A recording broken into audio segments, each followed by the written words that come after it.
अस्सलाम वालेकुम viewers, welcome to SI science academy. आज हम क्लास 9 के बायोलॉजी चैप्टर नंबर 3 बायोडाइवर्सिटी में एक अहम टॉपिक कवर करेंगे, two kingdom classification. Two kingdom classification पहले जानदार की कोई क्लासिफिकेशन नहीं थी, लेकिन बाद में साइंटिस्ट को ये ज़रूरत पड़ी कि जानदार की दर्जाबंदी जो है वो की जा सके। वो इस वजह से क्योंकि जानदारों का जो रहन सहन है, जो स्ट्रक्चर है, जो बिहेवियर है, वो एक दूसरे से डिफरेंट है। तो जानदारों को आइडेंटिफाई करना और उनके स्ट्रक्चर और उनकी बिहेव के बिना पे जानदारों की ये क्लासिफिकेशन की गई और इसकी ज़रूरत पड़ी। अब चलते हैं हम अपने टॉपिक्स की तरफ। टॉपिक्स हमारा है टू किंगडम क्लासिफिकेशन। तो two kingdom classification, the concept of two kingdom classification was proposed by Carl Linnaeus in 18th century. जो टू किंगडम क्लासिफिकेशन का कॉन्सेप्ट है वो 18th सेंचुरी में दिया गया और वो साइंटिस्ट थे Carl Linnaeus. Two kingdom classification, एक किंगडम प्लांट और एक किंगडम एनिमल्स, यानी किंगडम प्लांटी और किंगडम एनिमिलिया, ये दो किंगडम में तमाम जानदारों को डिवाइड कर दिया गया। किस बेस पे? सेल वॉल के बेस पे।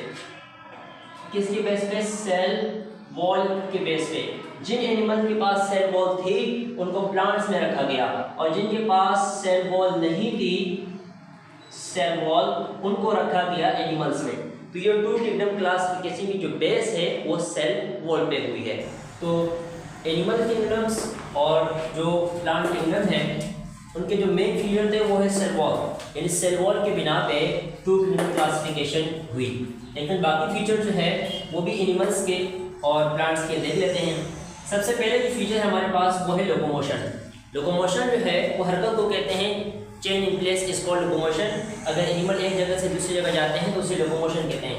तो लोकोमोशन जो है वो एनिमल्स करते हैं और प्लांट्स जो है वो नहीं करते, इसीलिए यहाँ पे लोकोमोशन जो है प्लांट्स में एब्सेंट है और एनिमल में प्रेजेंट है। इसी तरीके से सेकेंड फीचर हमारे पास है वो है रिस्पॉन्स, स्टिमुलस।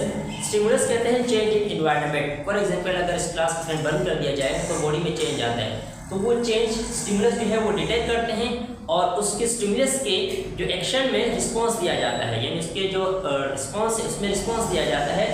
तो रिस्पॉन्स जो है वो एनिमल में फास्ट होता है और प्लांट्स में रिस्पॉन्स जो है वो स्लो होता है।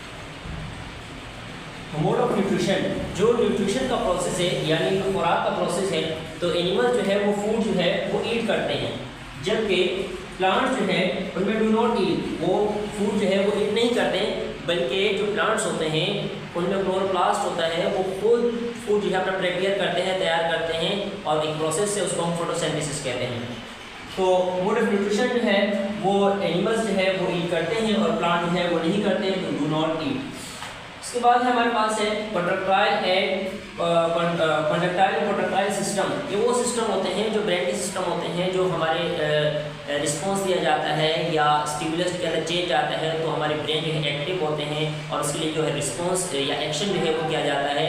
या मस्कुलर सिस्टम जो है वो कॉन्ट्रैक्टाइल सिस्टम जो है, तो ये सिस्टम जो है ये एनिमल्स के अंदर प्रेजेंट होते हैं, लेकिन ये जो सिस्टम है ये प्लांट्स के अंदर एब्सेंट होते हैं। लास्ट हमारा है सेल वॉल।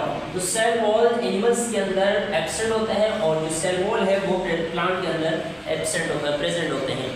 और ये टू किंगडम क्लासिफिकेशन है क्योंकि जो मेन फीचर है वो है सेल वॉल, यानी सेल वॉल के बिना पे टू किंगडम क्लासिफिकेशन हुई। तो स्टूडेंट्स हमने ये समझा कि जो मेन फीचर है वो है सेल वॉल, जिसके बिना पे टू किंगडम क्लासिफिकेशन हुई। अगर हम एग्जाम्पल की बात करें तो प्लांट्स में बैक्टीरिया और एल्गी, ये यूनिसेलुलर ऑर्गेनिजम्स हैं, इनमें वो एनिमल्स भी हैं जिनके कैरेक्टरिस्टिक जो है वो प्लांट से नहीं मिलते, लेकिन उनमें सेल वॉल थी, इसीलिए उनको प्लांट्स में ही रखा गया। ब्रायोफाइट्स हैं और एंजियोस्पर्म है, ये मुख्तलिफ प्लांट्स जो है वो भी इस प्लांट्स के अंदर रखे गए, तो उनमें सेल वॉल प्रेजेंट थी। अब अगर हम एनिमल्स की बात करें तो एनिमल्स में हमारे पास आते हैं इनवर्टिब्रेट। इनवर्टिब्रेट वो एनिमल्स होते हैं जिनमें वेव बोन नहीं पाई जाती, और वर्टिब्रेट्स भी हैं जिनमें बड़े एनिमल्स आते हैं। इनवर्टिब्रेट में जैसे प्रोटोजोआ है, तो उनको रखा गया एनिमल्स किंगडम में क्योंकि उनमें सेल वॉल एब्सेंट थी। यहाँ पे हमारा टू किंगडम क्लासिफिकेशन का टॉपिक कंप्लीट हुआ। हमने समझा टू किंगडम क्लासिफिकेशन में कि टू किंगडम क्लासिफिकेशन इसलिए की गई ताकि जानदारों की आइडेंटिफिकेशन जो है वो की जा सके, क्योंकि जानदारों का बिहेवियर, रहन सहन और जो स्ट्रक्चर है वह एक दूसरे से डिफरेंट है। तो साइंटिस्ट ने ये सोचा कि जानदारों की दर्जाबंदी जो है वो ज़रूरी है, और इसलिए 18th सेंचुरी में कार्ल लिनियस ने ये कॉन्सेप्ट दिया टू किंगडम क्लासिफिकेशन का, और ये फर्स्ट कॉन्सेप्ट था क्लासिफिकेशन का, ऑर्गेनिज्म का क्लासिफिकेशन का। तो उम्मीद है आपको ये टॉपिक टू किंगडम क्लासिफिकेशन समझ आया होगा। Thank you.